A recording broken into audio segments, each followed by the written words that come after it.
Assurance vie, PER ou PEA? Quel produit d'épargne offre les meilleurs avantages fiscaux?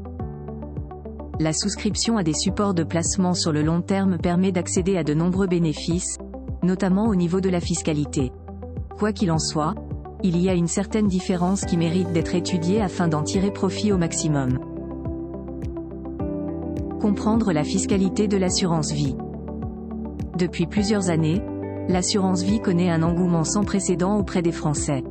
Par contre, l'avantage fiscal provenant de ce produit a diminué depuis la mise en place de la flat tax.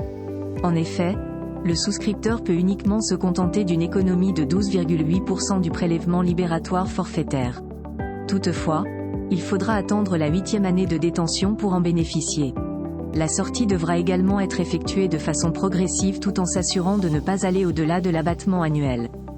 Pour les versements réalisés depuis le 27 septembre 2017, ce sont les prélèvements sociaux de 17,2% et le prélèvement forfaitaire de l'impôt sur le revenu de 12,8% qui s'appliquent avant 8 ans. Tandis qu'après cette date, les prélèvements sociaux sont au même niveau.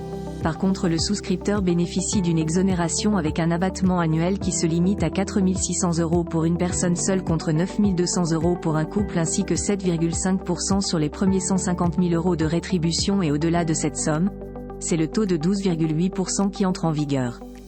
Cela dit, l'avantage majeur de ce produit se situe au niveau de l'exonération des droits de succession sur les montants injectés avant la période de 70 ans du détenteur. Celle-ci est fixée à 152 500 € par attributaire.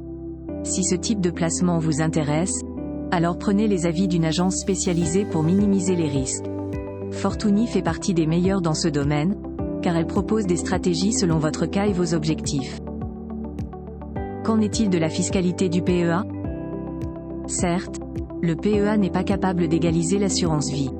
Toutefois, son potentiel réside au niveau de l'exemption de l'impôt sur le revenu qui est profitable dès le 5e anniversaire du contrat. Ici, il n'existe aucune limitation, sauf le seuil maximal des versements qui s'établit à 150 000 €. Cela dit, les rétributions réalisées avant et après 5 ans sont soumises à des contributions sociales de 17,2% ainsi qu'à un prélèvement forfaitaire libératoire de 12,8% qui est exonéré au-delà de 5 ans. Décidément, le PEA offre les meilleurs avantages fiscaux concernant les placements en actions. C'est certainement la classe la plus performante sur le long terme. Découvrir la fiscalité du PER. Le PER est décidément le meilleur produit pour mieux préparer sa retraite. Cet investissement permet de profiter d'un report du paiement de l'IR avec un plafond maximal de 10%. Il s'agit donc d'un ajournement de l'impôt, et non d'une défiscalisation, contrairement à ce que certains essaient de faire croire aux épargnants.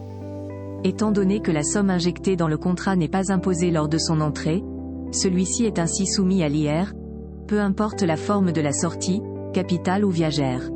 Cela dit, l'avantage fiscal offert par le PER n'est perceptible que lorsque le taux marginal de taxation sur le revenu au moment du départ à la retraite est en dessous de son niveau pendant la période d'investissement.